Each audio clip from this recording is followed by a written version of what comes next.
Today we're going to talk about the three main ways that most people arrive in the British Virgin Islands, one by air and two by sea. The main airport in the British Virgin Islands is Beef Island, located at the north end of Tortola. There's a handful of carriers that fly into Beef Island, most connecting through San Juan. However, American Airlines now offers seasonal flights direct from Miami to Beef Island. Most charter guests arrive via water taxi or ferry from St. Thomas. There are many flights into the St. Thomas airport from most of the major carriers, some even with direct flights. After landing in St. Thomas, there are a few options for getting to the British Virgin Islands via water. Depending on the season, which will determine what time customs closes in the British Virgin Islands, you may have the option of either taking a ferry or a water taxi.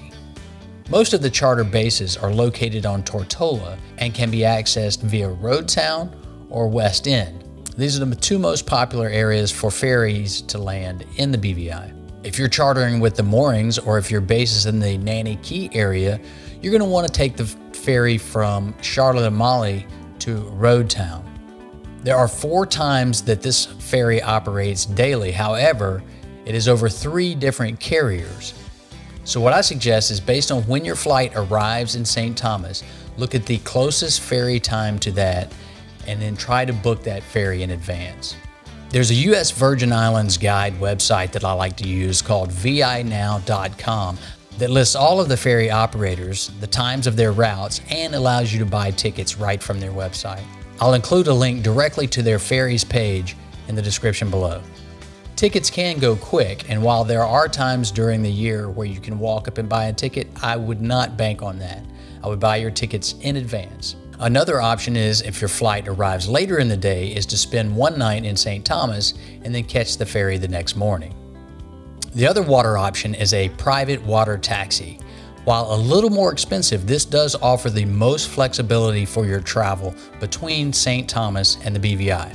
Basically, when you make your booking with the private water taxi, you notify them of when your flight arrival is, and they're there waiting on you as soon as you arrive. Your destination in the BVI is also not fixed, as most of the private water taxis will take you to any of the customs offices and manage the check-in process to the BVI on your behalf. Again, this option is a little more expensive, but if you have a large group and many people to split the cost among, it's a really good option for alleviating a lot of the hassle of the travel and check-in process. So there you have it, the 3 ways to arrive in the BVI. Fly into the Beef Island Airport, or arrive via ferry or private water taxi. Thanks for tuning in, and if you are interested in ways to plan, enjoy, and remember your sailing adventures, I invite you to subscribe to the channel.